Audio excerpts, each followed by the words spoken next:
Hello, good evening, everyone from all over this country and all over the world. I am so glad to be with you tonight. And do I have someone really, really special here with me? It's been a while. I have Yeah, not gone live in a while, Jay. So you are my I'm first special. person to be with me. You because you are special as I come back live. So excited to be here tonight with you, Jay. Well, I called you Jay, but Jay Ma Green, and so proud that you are taking that leap and you are running for mayor of the great city of Chicago. Yes, How yes, does yes. that feel? Bet new and improved. Yeah, no, it feels good. I mean, it's time for politicians with some backbone, as you like to say, Ma. And I'm just tired of year after year watching these lukewarm politicians who don't care nothing about the people, leave the people behind, the people in the most vulnerable communities. And I've been in these communities for many years, fighting on the front lines, always on the right side of the truth, which is on the right side of the people, with the people. And the people have been dying for some type of tangible change and some type of leadership that really, really brings forth people power and resources. They've been suffering for too long, and this time does not call for another politician who's just trying to get in to go along to get along. We need real politicians who are going to step up and stand up for the people, and Yeah. that's why I'm making that step. So glad you are. I was just there with you a few months ago now. It seems Yeah, like just yesterday, but the yeah, excitement was palpable for your announcement. Certainly honored to have been one of many to be there for you for your announcement. But as I surveyed, the room, the place where your announcement took place, I mean, I saw people there from all walks of life. So yeah, you are in the very tradition of our dear federal senator, yeah, Senator Bernard Sanders. You really are building a multi-generational, multi-ethnic, multi-identity yeah. uh, movement within Chicago. Talk to us a little bit about that. Yeah. Well, I think we got to build a coalition right here in the city. My whole thing, and this is what was important to me, was that I'm not just running a race to get the a percent of the 30% of people that vote. That's a problem, right? The fact that 30% of people vote, and we look at elections, the traditional Democrats and folks look at elections like, oh yeah, we won. No, we lost. We lost because people are not engaged. We lost because young people don't care about politics. We lost because the most vulnerable people in the communities don't care about politics. Why? Is because they don't feel that politics is working for them. And so if we keep on it's really a form of voter suppression of we don't even promote the date of the election. We don't even go out and outreach. Most candidates don't even knock on doors. There's no type of engagement with voters, and they think, oh, we could put some money on TV and may the candidate with the most TV ads win. Like, no, this is time for folks to really get re-engaged. So that's why I'm running. Is we need someone who's going to re-engage our city, to our young people, to the people who felt behind. I'm in all of the public housing complexes. I go through knocking on doors and all the places that have never seen a mayoral candidate or a politician, period, to say now is that time that change is here, and we got to do it together, and we got to create that future that we can all believe in together. And so I'm running this race not like I have an opponent. I have opponents in the race, but when I say I don't have an opponent, because the vast majority of the city don't vote. And so my goal is to re-engage our city and show them a vision that we can all get behind, where every part of town, from downtown to north side, south side, east side, west side, can all be a part of, and this city can work for everyone. Yeah, you're running for the people. I mean, certainly you're a son of the city. You Yeah. came up the rough side of the mountain Rough. as one of the theme songs to one of my favorite sitcoms. I'm about to date myself if I name the sitcom, but it's timeless. It's timeless. It crosses generations. But Right. yeah, you certainly came up the rough side of the mountain and you Yeah. understand from a lived experience. Yeah. And that, Jay, to me, is one of the major components Yeah. that is missing in today's politics, especially on the federal level. It's hard to escape it on the local level. And while I'm talking about the local level, I want to remind folks that are with us from Facebook to the Gram to Twitter, Twitch, we see you. I'm hearing that Twitch is showing all kinds of love, baby. I'm sending that love right back to you. The whole connection with people is what you have because of your lived one reason is because of your lived experience, because you know what it's like to suffer. This is not something that you read in the textbook. Right. You lived it. And so your connection to the needs of the people is genuine and it runs deep. Can you talk a little bit about, because the local level of government is the hardest level. It really is. And I'm speaking from experience. The most important, though.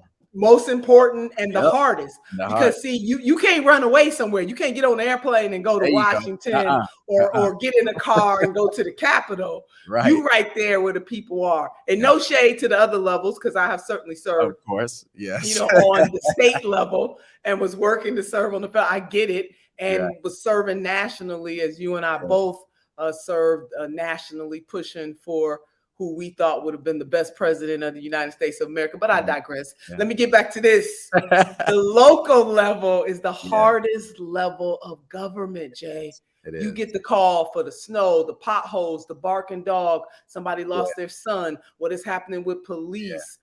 People can't, you know, afford to buy their groceries. I mean, you get it all. And I'm speaking from experience. I served on the Cleveland City Council. I worked for one of the mayors of the city of Cleveland. So I've had both sets of experience. The most important and the hardest level is local. So knowing all of that, why did you decide to run for mayor of Chicago? Well, you know, that's so funny how you put it like that, as far as how local is.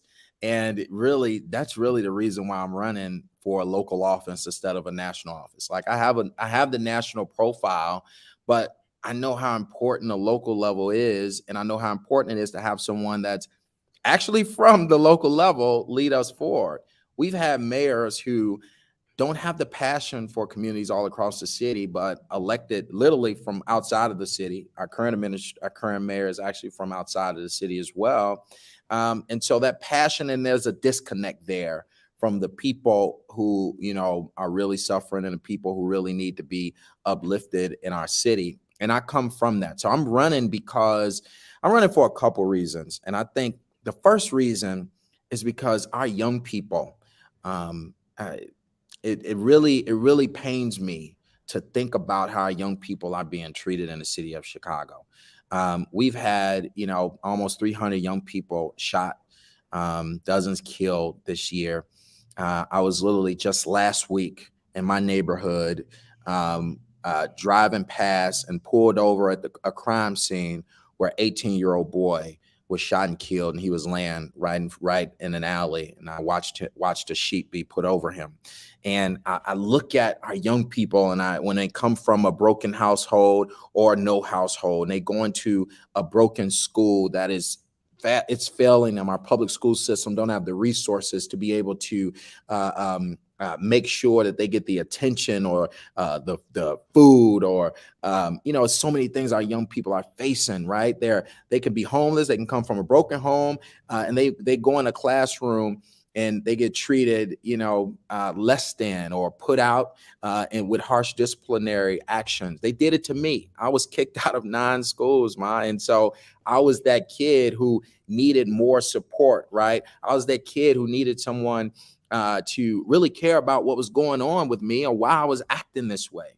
And our young people are literally going into that school system, going back into the broken neighborhoods without a village, and relating to other people that have come from where they come from, and engaging in crime, being shot and killed, carjacking. There's no pipeline in our school system for the next tech jobs. Where's the tech hubs to have a pipeline for six-figure tech jobs? Where's the pipeline? We got a shortage of pilots. We got an aviation program with some flight simulators to give a pipeline for our young people to be pilots. Our young people are smarter in these neighborhoods than an Elon Musk or a Jeff Bezos. You And better they say don't that. have the pipeline in our school system or the community to make sure that they can reach their fullest potential. And our young people are literally in the streets starving and dodging bullets or getting shot and killed. And so my number one reason is the fact that our young people in our city are literally hopeless. They feel like they can't be anything. They feel like they can't make it out of this neighborhood. They look at me and say, oh my God, someone that looks like me can do something like this. They look at an office in the hood and say, oh my God, you're running for mayor? I've never seen someone run for mayor in our neighborhood. Why should that be their reality? That every single day they walk past boarded up schools, boarded up buildings, going to a school building with treated that way, and then go back into the streets and they're treated less than. It's not fair and it's not okay. So that's my number one reason that I'm running, is to save our young people and make sure that Chicago's young people, the next generation, are the best, the brightest, and they reach their fullest potential, no matter their income, no matter what neighborhood they're in, no matter the problems or traumas they may face each and every day. I would say that's my biggest reason. Yeah, and that's a beautiful reason. And I'm glad that you laid that out. I mean, we do have to deal with the criminal injustice system from the courtroom to the Yeah. streets. Yeah. When I say from the courtroom to the streets, I'm talking about, law enforcement. Yep. And we got to have this family meeting. Yeah. About what is happening in our communities, and both can be true and addressed at the same time. And I love the passion and the compassion that you're having as you talk about your number one reason. I feel the energy and the love. One of my mentors, Mayor Frank G. Jackson, he's the longest serving mayor in the city of Cleveland. He didn't run this, this time, he retired. Right. One of the things he would always say to people like me and so many other younger people that he took under his wing, he said, you cannot serve that which you do not love. Come on. And I use that all the time. That is a powerful foundational point. Whether you're running for dog catcher, you cannot serve that which you do not love. And so if you have a disdain, and that's not just, Jay, in political office, that is in whatever, especially public sector work. Yes. You can't serve that which you do not love. And so I feel that love that you have when you talk about what you want to do for the young people of the great city of Chicago, so that they can see a future beyond their neighborhoods. And when you talk about brokenness is really about not having the requisite resources. Brokenness is, if I think about Maslow's hierarchy of needs, at that base of that triangle is the physiological needs. And you cannot go up the triangle to the pinnacle, which is self-actualization, until every single level is addressed. And Jay, that's really what you're talking about, that the young people and their families of Chicago deserve to be able to have an opportunity to be self-actualized. Hello, somebody. And I love how you said they smarter than the Elon Musk. Come on, how many our young people are building electric cars, right? I mean, you saying that these young people aren't smart? They just don't have the pipeline, the investment, the guidance, the resources.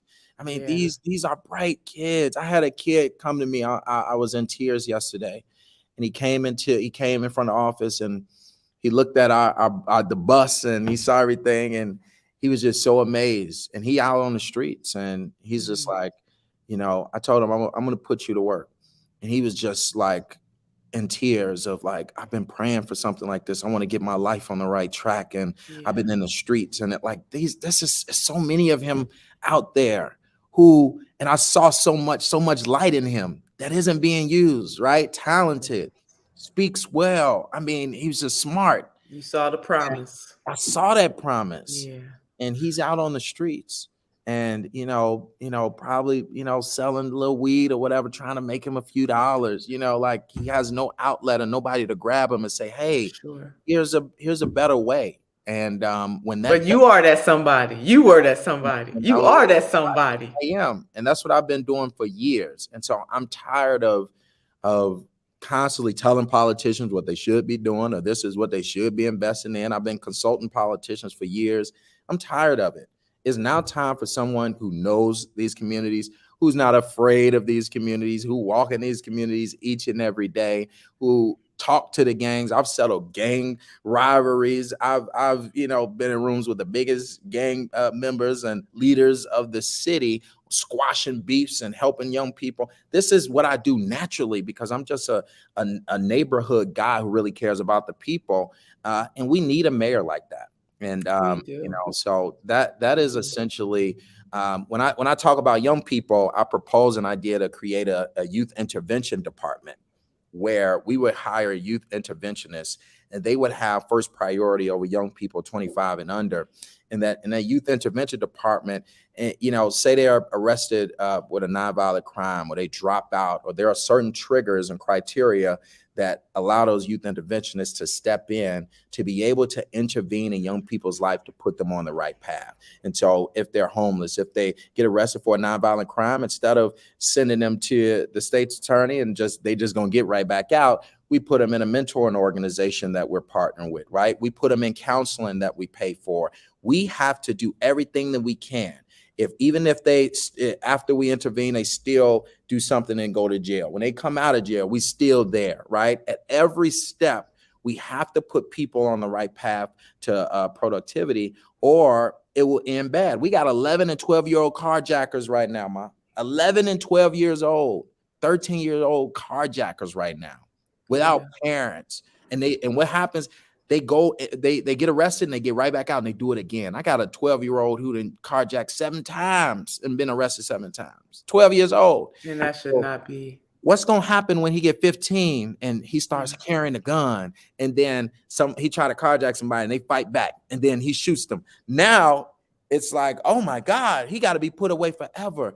Now he's 15 and he did all this since he was 12, but nobody was there to intervene and say, young man, yes, I care about you. I love you. I'm gonna mentor you. I'm gonna help put you back in school, or I got an internship for you.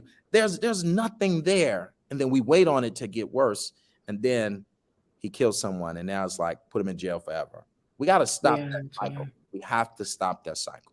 I love that idea of having that intervention right there. And you reminded me of one of our colleagues, Philip Agnew, and his organization, Black Men Build. So I could see that intervention with Black Men Build, and just building those strong resources for our young people while we can redeem them.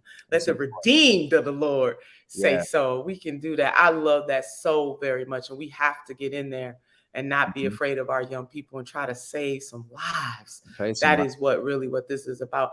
Jay, speaking of, so in order for you to be able to execute on all of the wonderful ideas that you have about saving your city, about lifting your city, about seeing the potential, but also seeing the realities, those two things go together. There are some very real realities that must be addressed in the city of Chicago, like most major cities in America. But you're right here at the beginning of this race is next year. We are here to talk about what you're doing, and we need our national people from all over this country to step in and to help you be able to get on the ballot. And they can do that in many ways: time, talent, or treasure. There you go. And you got a big date coming up in terms of signature collection. Let's talk about that. Inform the people about that. So our timeline is we're about 6 months. I think yesterday or the day before, we're about 6 months away from the election. So less than 6 months now. For the next 90 days, starting tomorrow, we're collecting signatures, 12,500 signatures to get on the ballot. It's the highest signature count in the country. Doesn't even require that amount to get on the ballot for president for one state. But I'll talk all day about the corrupt city of Chicago and why that's that way. But anywho, we got to get at least 2.5 times that 30,000 signatures, at least minimum. starting tomorrow. Then we on the ballot come November 19th. They certify probably November 28th. From there to February 28th is the last stretch, and get out to vote to the election. So these next less than 6 months is the election process, and we need folks to get involved. We need volunteers, folks to hit the ground with us. We're knocking on thousands of doors and making thousands of phone calls each week. We are the only grassroots campaign in the race. Everybody else is kind of sitting back and raising money to put on TV.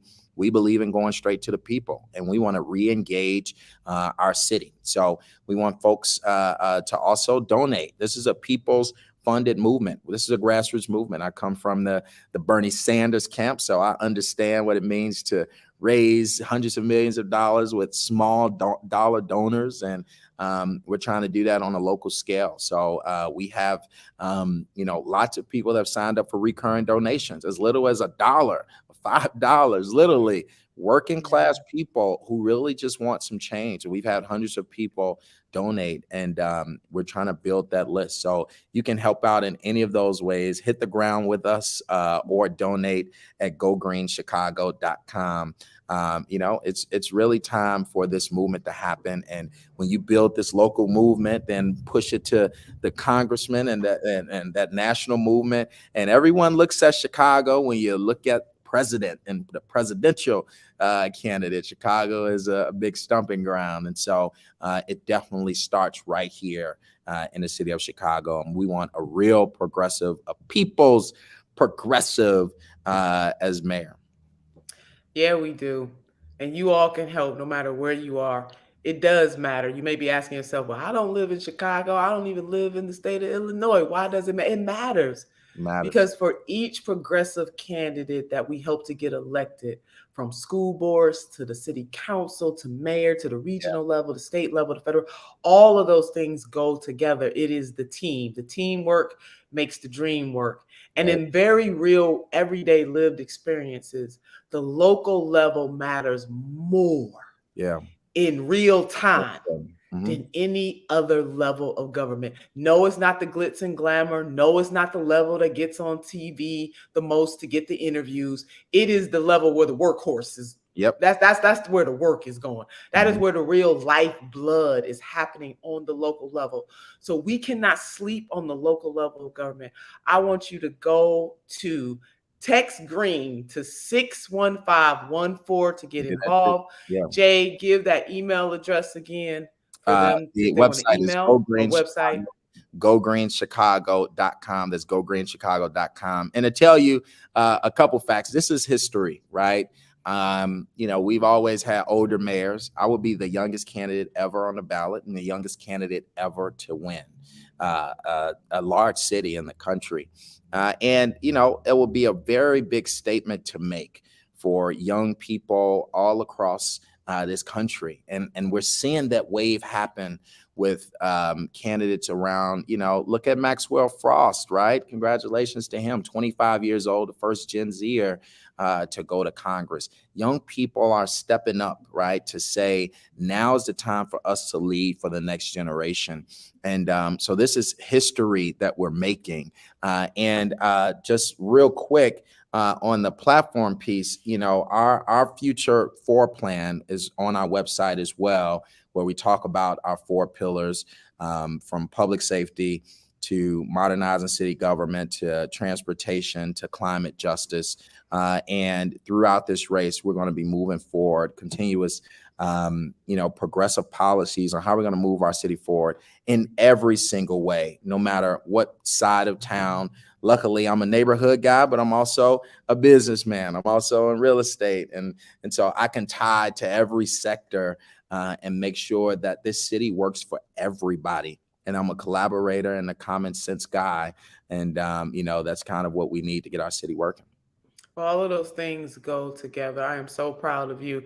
You make me think about Mayor Randall Woodfin, the great Birmingham, Alabama, Lumumba in Jackson, Mississippi. We can go on and on how younger people are really shaking it up. And young people have been involved in every single movement in this country. Younger people, people who are in the middle of life, and also Yep. people who are a little more seasoned. We Yeah. need every Like generation to Bernie come was seasoned, together. so we was behind So Bernie. Bernie that's it. He's he had seasoned. Well, we he had need every season generation, and right? he had the Yeah. seasoning with him. Me and you, he had the season. He We got was the seasoning. They used to joke and say Senator was the oldest millennial that we knew because the right. millennials know they love them some Bernard Sanders, Love baby. Bernie Sanders. Love them Yeah, because of the policies that he was pushing, and he showed that he really did genuinely care about the working class people of this nation, from all backgrounds, all walks of life. So if you want to get involved in this historic campaign, not just historic because Jay Mall, because of his youth, but also historic because of the promise that he represents. yeah, All of those things go together. All of what makes him who he is goes together.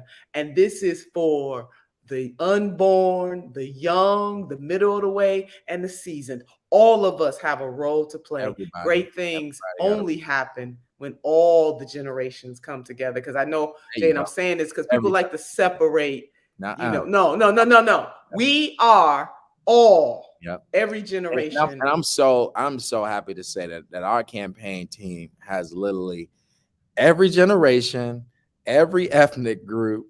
I mean, like every community, I can go through all the community, everybody that's on board in this Everybody. campaign. And it's just amazing to see the coalition come together as it has. And I just want to say I'm proud of you, President Nina Turner, for all that you have, Don't you start nothing tonight. Don't you do it. how consistent you have been for so many years, and powerful you've been to the progressive movement and moving forward issues that people all over the country have not heard real answers to till you got someone like you fighting on the front lines to say, no, this is the bar, this is the floor. And we get disappointed with our lukewarm Democrats, but you got real folks who just, like when someone asked me at my office opening the other day, they said, I'm tired of both sides, a Democrat and a Republican. Are you running as a Democrat or Republican? I said, I'm running for the people. All right. Come on now. Yeah. Hello, somebody. Obviously, they always know we lean Democrat, but we need Yeah, people who really care about the people. that's And it. it ain't about blue, red, whatever. The people who are suffering the most vulnerable people. And if we don't fight on behalf of them, and we always take these little lukewarm and compromising positions time after time again, and we continue to allow the rich and to continue to have their way and get their tax breaks, and don't have me go. Hey, look, they're gonna be looking at me like, oh, we about to put some money against him if they get me started. Y'all can do that. Listen, I got the backbone to stand up and fight the powers that be, and we Come need on, more public people enemy. like us all across this country. So that's why I'm proud Yeah, of me you, too. our queen of Mhm. the progressive movement. I'm so proud of you, and I thank you so much for being who you are. Well, Jay, I'm so proud of you, baby. Just beaming, just to watch your growth and development over the years. Yeah, I'm mama proud of you. And Thank Chicago is very fortunate that you and your family are willing to make the sacrifice. You got those you. three little boys, Yeah, looking up to you, and what a role model you are, not only to them, but other young boys, black boy. boys, Yeah, in Chicago and all across this country, and even black girls and others. And I'm deliberately saying black because they need to see themselves. Black people need to see themselves in every single facet of life, yeah, in this country, and particularly to see someone like you coming into their neighborhood saying you too can do what I'm doing is an absolutely phenomenal thing. So I'm asking you, time, talent, and treasure movement, we need you. yes. Jay needs you. So text GREEN to 61514 or go to Go green. gogreenchicago.com to get involved. You can either come to Chicago, as he said, or you can donate, Donate. make phone calls from wherever you are in the country. But please do not sit on the sidelines hoping and wishing hope is a motivator. The dream is the driver. Hope is a motivator, but you can absolutely get involved. So I want you to get involved. And lastly, Jay, can you tell us, we got a few, well, we said we're going to just do 30 minutes. We only got a few seconds left. Maybe we go to 31 minutes. But can you share with people what keeps you motivated, whether it's a quote, a scripture, a person or persons? What keeps you going even in the face of challenges and struggle? Yeah.